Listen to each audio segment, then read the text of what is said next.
اس کا نام لینا بھی نہیں چاہتا ہوں، دیکھا کہ 10-10 روپئے کے اپنے طرف سے موڑھیا اور دال مٹ خرید کے ان 3 بچوں کے ہاتھ میں دے دیا۔ ہم نے کہا آج آپ نے ایک اہم سنت کو زندہ کیا ہے۔ یہ چھوٹی چھوٹی چیز لوگ اس کو سمجھتے ہیں، لیکن یہ بہت بڑی چیز ہے کہ آپ نے دیکھا کہ سب بچے کھا رہے ہیں، لیکن یہ 3 بچے کے پاس پیسہ نہیں ہے، ان کو بھی کھانے کا من ہے۔ یہ انصاف کا تقاضا ہے، ایمان کا تقاضا ہے۔ دوستو، اپنے خاندان میں کوئی غریب ہو جائے، لنگڑا ہو جائے، لولا ہو جائے، ایک آدمی کو میں نے دیکھا اچھا مولوی ہے، اب ان کے رشتہ دار ہے لیکن بھیک مانگتا ہے، بھیک مانگتے ہوئے لاٹھی پکڑ کے آ گیا تو ایک آدمی پوچھ رہے ہیں کہ سنتے یہ تو آپ لوگوں کا رشتے میں چچا لگتا ہے۔ کہاں کا چچا ہے؟ بعد میں تحقیق کی گئی تو کہتا ان کا اپنے چچیرا چچا ہے۔ کیوں نہیں گج رہے کہ ہم اتنے بڑے سیٹ ہیں، اگر اتنے لوگوں کے سامنے کہیں گے کہ یہ تو بھیک مانگنے والا میرا چچیرا چچا ہے تو بدنامی ہو جائے گی۔ ہائے ہائے، امام کائنات 1650 سال پہلے بول دیے کہ قرب قیامت میں غریبوں سے رشتہ توڑا جائے گا اور امیروں سے رشتہ جوڑا جائے گا، لیکن رشتہ جوڑنے سے فائدہ نہیں، امیروں سے رشتہ جوڑنے سے جنت نہیں ملے گی، غریبوں سے رشتہ جوڑنے سے آپ کو جنت ملے گی۔ میرے بھائی، اپنی خالہ ہے، بھائی ہے، اس رشتے کو ہم آج چھوڑ دیتے ہیں اور غیر کے رشتے کو ہم جوڑنے کی کوشش کرتے ہیں۔ میرے بھائیوں، ہرگز رشتہ ناتا کو منقطع نہ کریں، رشتہ داری کو باقی رکھیں۔ چچیری خالہ ہو، چچیری چچی ہو، چچیرا چچا ہو، چچیرے بھائی ہو، ڈھونڈ ڈھونڈ کر اگر کوئی خاندان ہے آس پاس میں یا آس پاس سے باہر تو ان رشتوں کو باقی رکھیے، رشتوں کو بجا لائیے۔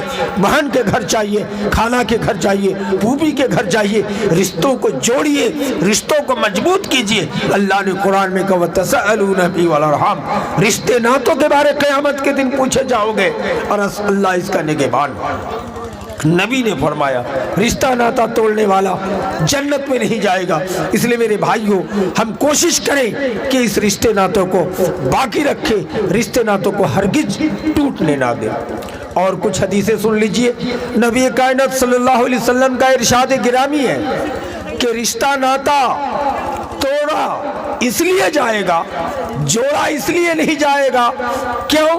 حضور اکرم صلی اللہ علیہ وسلم کو جبریل امین نے آ کے پوچھا کہ جبریل، مجھ کو قیامت کی نشانی، جبریل نے کہا نبی سے بتائیے، تو نبی نے کہا جبریل تم تو آسمان کے پاس، اللہ کے پاس سے آئے ہو، آسمان سے، ہم کہاں سے جانیں گے؟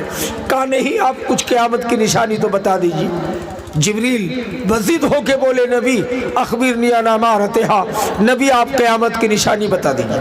تو نبی نے فرمایا قیامت کی پہلی نشانی دیکھ لیجیے، نبی فرماتے ان تلد الامۃ ربتہا، لونڈی اپنے آقا کو جنے گی۔ نبی نے کیا قیامت کی نشانی بتایا؟ لونڈی اپنے آقا کو جنے گی، لونڈی آقا کو جنے گی۔ کیا مطلب میرے بھائی؟ یعنی قرب قیامت میں ماں لونڈی کی طرح کام کرے گی اور بیٹا لاٹ صاحب بیٹھے ہیں، بیٹیاں بیٹھی ہے، بہو بھی بیٹھی ہے، لیکن دیکھنے والا جو باہر سے آئے گا اس کو دیکھنے میں ایسا معلوم ہوگا کہ ماں کو یہ لونڈی ہے، گھر کا کام کرنے والی، اب بیٹا کو آقا۔ نبی کا جملے کا اسٹائل دیکھیں، ان تلد الامۃ ربتہا، نبی نے پوچھا، نبی سے پوچھا گیا، جبریل نے پوچھا قیامت کی نشانی بتائیے، کہا لونڈی آقا کو جنے گی، لونڈی آقا کو جنے گی۔ کیا مطلب جانتے ہیں؟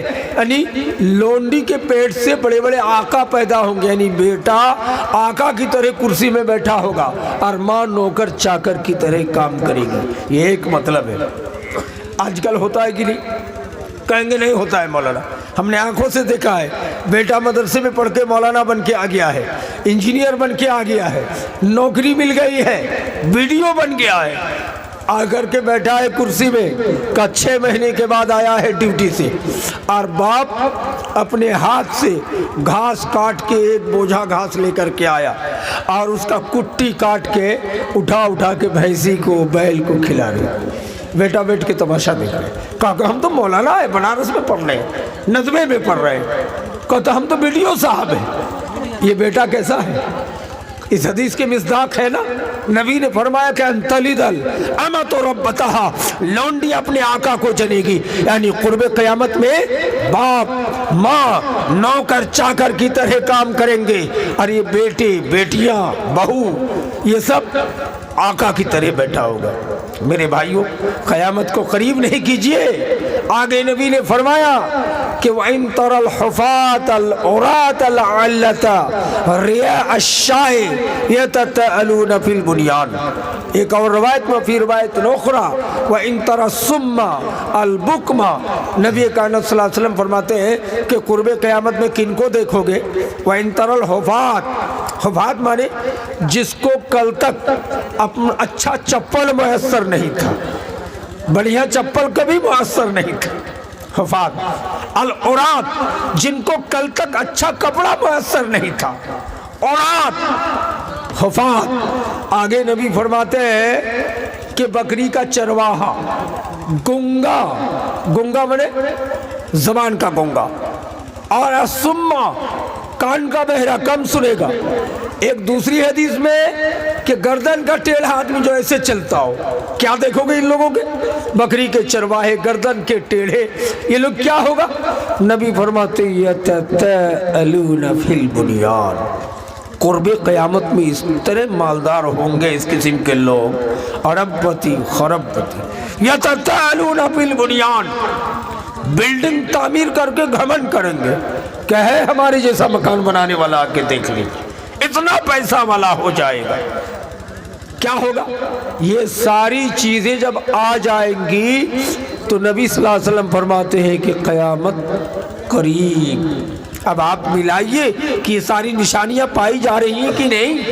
میرے بھائیوں دوستوں، اس میں بھی رشتہ ناتا کو توڑنے کی بات آئی ہے کہ ماں نوکرانی کی طرح کام کرے گی، باپ نوکر چاکر کی طرح کام کرے گا، بیٹا بیٹیاں یہ لوگ آقا کی طرح بیٹھ کے مزہ لیں گے۔ یہ قیامت کی نشانی۔ میرے بھائیوں دوستوں، ہم چاہیں کہ ہرگز ایسا ہونے نہ دیں۔ اگر کوئی بھائی انجینئر ہو گئے ہیں، بڑے مولانا ہو گئے، بڑے آدمی ہیں، لیکن باپ اگر جاہل آدمی بھی ہے اور گھاس لے آیا ہے، آپ کا ایمانی تقاضا ہے کہ آپ اپنے ہاتھ سے انجینئر ہو کر، بڑے مولانا ہو کر، یا بیڈیو ہو کر، نوکری دار ہو کر، باپ کے ہاتھ سے گھاس لے کر اپنے ہاتھ سے کوٹ کر، چاہے مشین سے ہو یا دبیا سے ہو، کوٹ کر کھلانے کا کام کرے کہ میں اگرچہ 6 مہینہ بعد آیا ہوں لیکن باپ کو کام کرتے ہوئے دیکھ نہیں سکتا ہوں، اپنے ماں کو کام کرتے ہوئے میں دیکھ نہیں سکتا ہوں۔ ایمان کا یہ تقاضا ہونا چاہیے۔ اگر آپ نے ایسا نہیں کیا ہے، آپ نے رشتے ناتوں کو نہیں نبھایا ہے، نہیں نبھایا ہے۔ میری مائیں، آپ انصاف کرتی ہیں، ایک بہو کو سے اتنی محبت ہے کہ ان کو بار بار کھلائے گی۔ گھر میں میٹ مچھلی بنی ہے، پوری پیٹھا بنا ہے، جو بہو چھوٹی ہے بڑا دان دھیان لے کے آئی ہے، حجین صاحبہ تہجد گزار ہے، لیکن چپکے سے ایک مچھلی 2 مرتبہ ان کو کھلائے گی۔ اور جو بڑی بہو ہے، 10 بچے کی ماں ہے، غریب کی بیٹی ہے، پہلے سے آئی ہے، کچھ دان و خیرات نہیں لائی ہے، اس کو ماں دیکھنا نہیں چاہ رہی ہے، ساس ماں دیکھنا نہیں چاہ رہی ہے۔ کیوں؟ غریب کی بیٹی ہے، بچے زیادہ ہیں۔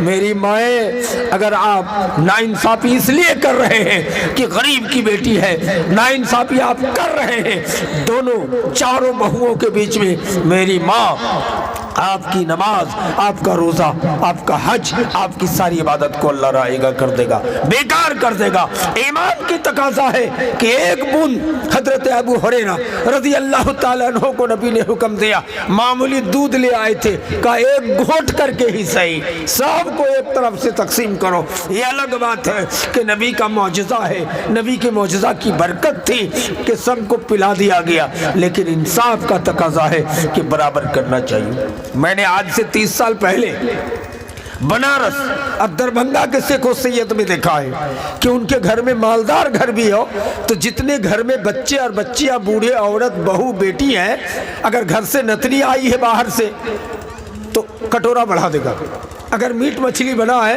تو برابر برابر سب کٹوری میں رکھ دیں گے، ارے چاول روٹی جتنا چاہے کھائے لیکن یہ برابر بھاگ کر دیں گے، کٹورا لے کے چلے جائیے جب چاہیے کھائیے۔ کتنا ایمان اور انصاف کا تقاضا ہے۔ لیکن شیرشاہ آبادی گھر میں تعجب ہے کہ 25 آدمی کا گھر مشتمل ہے، 1 کلو مچھلی لے آیا ہے، اس کا مطلب ہے کہ کچھ لوگ کھائیں گے اور کچھ لوگ تاکیں گے۔ ناانصافی ہے۔ میرے بہو، میرے بھائیوں، دوستوں، میری ماں، آپ اگر برابر نہیں کر رہے ہیں تو قیامت کے دن آپ کو جواب دینا ہے۔ میری ماؤں کی یہ بھی عادت ہے، نتنی سے محبت کرے گی، پوتی سے نہیں۔ غلط ہے کہ نہیں؟ برابر کرنا ہوگا۔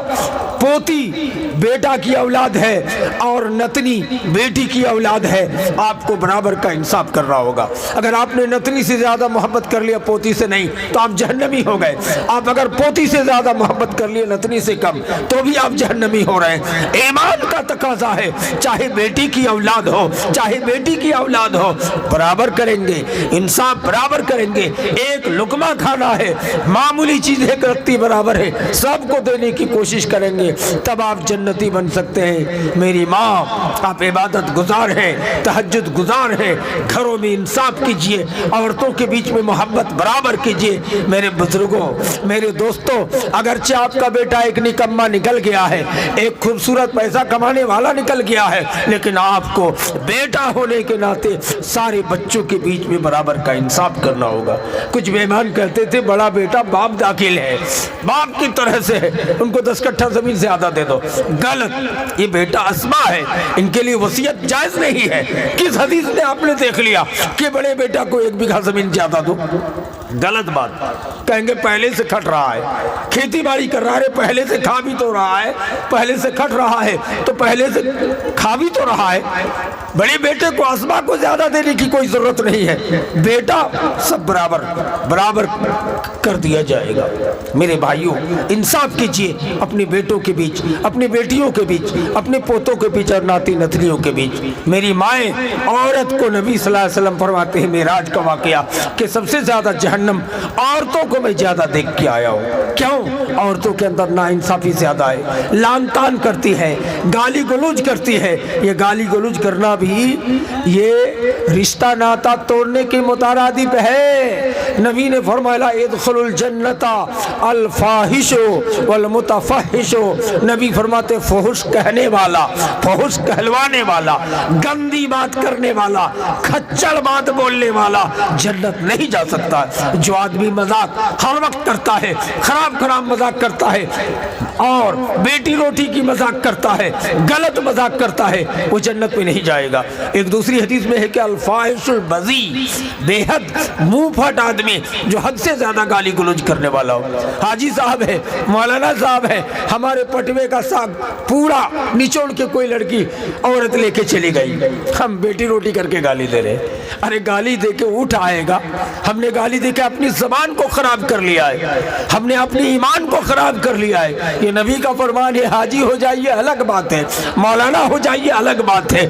نبی کا فرمان ہے کہ فحش گالی، جن کی زبان پہ فحش گالیاں ہیں، خراب گالیاں ہیں، وہ جنت پہ نہیں جائے گا۔ میرے بھائیوں دوستو، ہم بچے، صحابہ ایسے تھے کہ کسی بھی حال پہ کسی کو گالی دینے والے نہیں تھے۔ سبحان اللہ۔ نبی نے فرمایا کہ الغیبت اشد من الزنا، غیبت زنا سے بھی بڑا گناہ ہے۔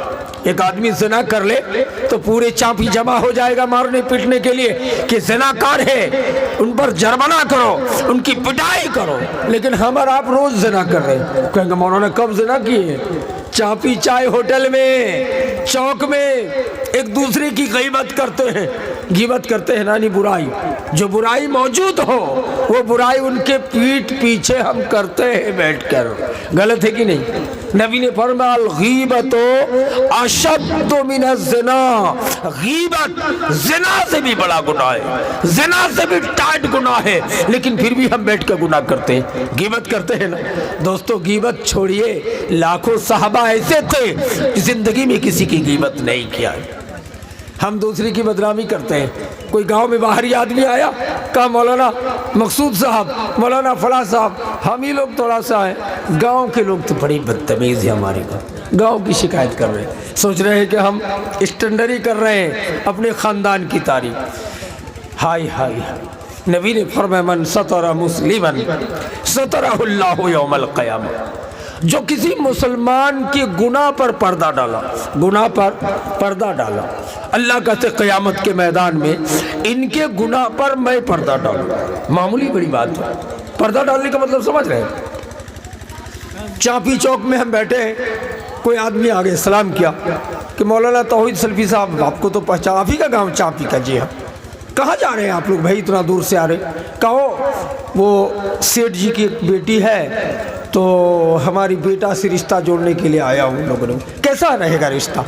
ابھی تو گئے بھی نہیں۔ کہا وہ تو پیسہ والا ہے، چانپی آئے ہمارے گاؤں، ٹھیک ہے پیسہ والا ہے، لیکن تھوڑی سی بات یہ ہے کہ اس کے خاندان میں ایک بار زنا میں بھی پکڑا گیا تھا اور چور ڈکیت بھی کچھ لوگ تھے۔ نہ ابھی ٹھیک ہے جائیے، لیکن اتنی شکایت ہم نے کر دیا، جو رشتہ باہر سے آنے والا تھا ہم اپنے گاؤں سے رشتہ کو ایک جملہ کہہ کر پورے دودھ کی بالٹی میں ایک قطرہ پیشاب ڈال دیا کہ پہلے زمانے میں زنا میں پکڑا گیا۔ گویا کہ ہم نے دوسرے کی پردہ پوشی نہیں کی، ہم مومن نہیں ہیں۔ نبی فرماتے من ستر مسلمن، آپ نے کسی مسلمان کے پردے میں عیب ڈالا، نہیں بولا، ان کی اچھائیاں بیان کی، تو اللہ کہتا سترہ اللہ یوم القیامہ، اللہ قیامت کے میدان پہ ان کے گناہوں پہ پردہ ڈالے گا۔ میرے بھائیو دوستو، یہ آسان چیز نہیں ہے۔ ہم ایک دوسرے کے بارے میں بول بول کر چگلی کرتے ہیں، غیبت کرتے ہیں اور کہتے ہیں ہم اعلیٰ درجے کا مومن ہے، ہم پکا مومن ہیں، حج کر کے آئے ہیں، نماز پڑھتے ہیں، تہجد گزار ہیں۔ میرے بھائیوں، اپنی زبان کو کنٹرول کیجئے۔ نبی کائنات نے اسی لیے فرمایا تھا المسلم من سلم المسلمون من یدہ و لسانہ۔ نبی فرماتے کامل مسلمان وہ ہے جس کی زبان سے، جس کی ہاتھ سے مومن دوسرا مسلمان محفوظ رہے۔ ایک زبان پہ نبی کائنات نے کہا قریب آؤ، تم لوگوں کو میں جنت کی گارنٹی دیتا ہوں۔ یہ کون بول رہے ہیں؟ امام کائنات حضرت محمد مصطفیٰ صلی اللہ علیہ وسلم۔ صحابہ قریب ہو گئے کہ دو چیز کی گارنٹی دے دو، میں تمہیں جنت کی گارنٹی دیتا ہوں۔ صحابہ نے کہا دو ہی چیز کی گارنٹی میں جنت کی گارنٹی۔ قریب ہو گئے کہ آقا بولا جائے وہ کون سی گارنٹی ہے؟ نبی نے فرمایا نمبر ایک زبان کی کنٹرول، اس زبان کی کنٹرول کی گارنٹی دو، اور شرمگاہ کی حفاظت، یہ دو گارنٹی دو، میں تم سب کے لیے جنت کی ضمانت دیتا ہوں، جنت کی گارنٹی دیتا ہوں۔ میرے بھائیوں، میرے دوستوں، میرے بزرگوں، ہم مسلمان ہیں، ہم مومن ہیں، ہمارا ایمان کا تقاضا ہے کہ ہم حقوق العباد کے معاملے میں کسی دوسروں کو تکلیف نہ دیں، رشتے ناتوں کو ہرگز نہ توڑیں۔ اگر ایسا نہیں کرے، یاد رکھیے گا اللہ، حقوق اللہ کا معاملہ ہے تو اگر کتنوں بھی گناہ کیے ہو تو اللہ کہتا میری مرضی کی بات ہے، میں چاہوں گا تو معاف کروں گا۔ بخاری مسلم کی حدیث ہے، بنی اسرائیل کا واقعہ ہے کہ ایک بیسیا عورت جو بیسیا گیری کر کے آ رہی تھی، کتے کو پانی پلا دیا، جنتی ہو گئی۔ کیوں؟ اللہ کہتا ہے یہ شرک نہیں کیا تھا، یہ میرا معاملہ تھا، یہ حقوق العباد میں کوئی ظلم نہیں کیا تھا۔ میرے بھائیوں، دوسری حدیث ہے صحیح بخاری ہی کی کہ بنی اسرائیل کا ایک آدمی 99 آدمی کا قاتل، لاسٹ میں جو مولوی نے کہا تھا اللہ معاف نہیں کرے گا، اس کو بھی قتل کر دیا تھا، 100 اڑا دیا تھا، اس کو بھی اللہ نے جنت دیا تھا۔ اس بنیاد پر خالص توبہ کیا تھا اور حقوق العباد میں ظلم نہیں کیا تھا۔ میرے بھائیوں، تیسری حدیث نبی کائنات صلی اللہ علیہ وسلم نے فرمایا، یہ بھی حدیث بخاری مسلم کی ہے، بنی اسرائیل کی کہانی ہے کہ ایک آدمی نے اپنے بیٹوں کو وصیت کیا تھا کہ جب میں مر جاؤں گا تو میری لاش کو جلا دینا، جلا کے راکھ بنا دینا، مسل کے ہوا میں اڑا دینا، اللہ مجھ کو پکڑ کے نہیں پائے گا۔ لیکن اللہ حکم الحاکمین زندہ کیا۔ پوچھا ایسا کیوں کیے ہو؟ کہا اللہ تیرے ڈر سے۔ رب العالمین کہے گا یہ شرک بھی نہیں کیا تھا، حقوق العباد میں بھی کسی پر بندوں پر ظلم نہیں کیا ہے، کسی کو غلط تماچا نہیں لگایا ہے، کسی کو گالی نہیں دیا ہے۔ جاؤ، تم نے اپنے اللہ کے ڈر سے ایسا کیا ہے، جاؤ تمہارے گناہ خطاؤں کو معاف کر کے میں نے تم کو جنتی بنا دیا۔ میرے بھائیوں، میرے دوستوں، یاد رکھیے حقوق العباد کا معاملہ آپسی بات ہے، اس لیے جنازہ رکھنے کے بعد اعلان ہوتا ہے کہ میرے باپ کو اللہ کے واسطے معاف کر دیجئے، اور میرے باپ پر کسی کا لین دین باقی ہو تو میں ان کا بیٹا دینے کے لیے تیار ہوں۔ کبھی کرتے ہوئے دیکھے ہو اعلان کہ میرا باپ شرابی تھا دعا کر دیجئے، میرا باپ بے نمازی تھا دعا کر دیجئے، میرا باپ فلاں تھا دعا کر دیجئے، ایسا کوئی نہیں بولتا ہے۔ لیکن جنازہ رکھنے کے بعد اعلان ہوتا ہے کہ میری باپ کی زبان ہاتھ سے کسی کو تکلیف پہنچے تو اللہ کے واسطے معاف کر دیجئے، اور میرے باپ پر کسی کا لین دین باقی ہو، قرض ہو، تو میں اس کا بیٹا دینے کے لیے تیار ہوں۔ میری بھائیوں، میرے دوستوں، میرے بزرگوں آپ یاد رکھیں کہ دنیا میں حقوق اللہ کا معاملہ معاف ہو سکتا ہے، معاف کیا جا سکتا ہے، یہ اللہ کی مرضی پر ہے، لیکن حقوق العباد کا معاملہ انسان پر آدھارت ہے، انسان پر منحصر ہے۔ اگر آپ ایک دوسرے سے معافی لے لیے ہو، اس لیے آپ کوشش کریں کہ ہم حقوق العباد کے معاملے میں کوتاہ نظر نہ آئے۔ حقوق العباد میں نمبر 1 پوائنٹ، اپنے ماں باپ، اپنے بھائی، اپنے خاندان رشتہ داروں کو تکلیف نہیں دیں گے۔ دوسری بات کہ ہم اپنے بچے، اپنی اولاد اور پوری خاندان کے ساتھ برابر کا برتاؤ کریں گے، بیٹا بیٹی پوتی سب کے ساتھ انصاف کریں گے، اور ہم ایسا ہرگز آج سے نہیں کریں گے کہ اپنے بیٹا کو ایک آئس کریم دھرا دے اور گاؤں کا بچہ خالی ہاتھ میں چلا جائے۔ ایمان کا تقاضا ہے، 2 روپے کی بات تھی، 10 روپے کی بات ہے، جو بھی بچہ رہے آپ کے بچے کے ساتھ ان کے ہاتھ بھی حدیث کے مطابق دے دیا کریں۔ اللہ تعالیٰ سے دعا ہے رب العالمین ہم تمام مسلمانوں کو حقوق العباد کے معاملے میں پکا سچا اترنے کی توفیق عطا فرمائے۔